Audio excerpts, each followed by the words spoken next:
E hoje a gente vai montar uma casa de Lego com todas essas peças e carros.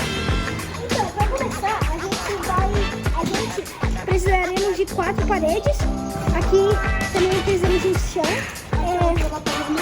Eu quero usar a parede. Outra aqui. Ok, a gente pega a parede.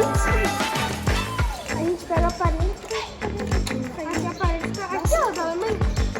Aí a gente pega a parede. Essa parede aqui eu vou botar aqui. Pra caber.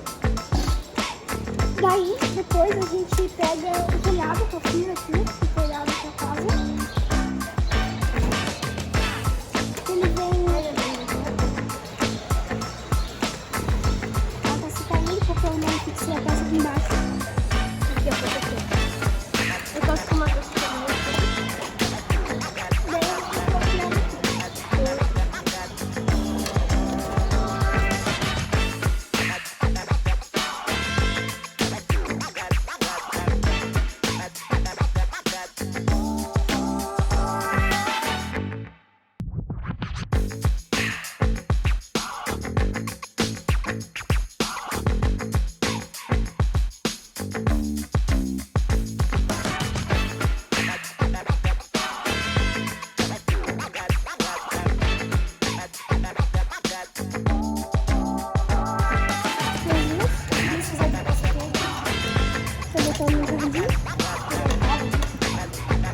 Daí tem o carrinho que eu fiz aqui. Só que se quiser fazer grande, precisa de rodinhas e umas pecinhas pra fazer. No caso, eu viro a correntezinha. Só que a gente vai usar aqui o carro do Lucas, que é esse Camaro aqui. Mas se quiser, pode usar um carrinho de Lego.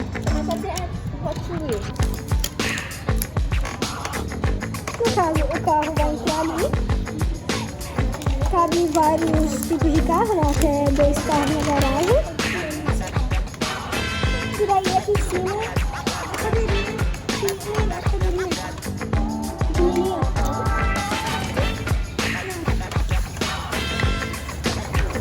Aqui vazio. Ela fica aqui na churrasqueirinha. E a cadeirinha. E essa é a casinha que a gente fez. Uau! Tchau!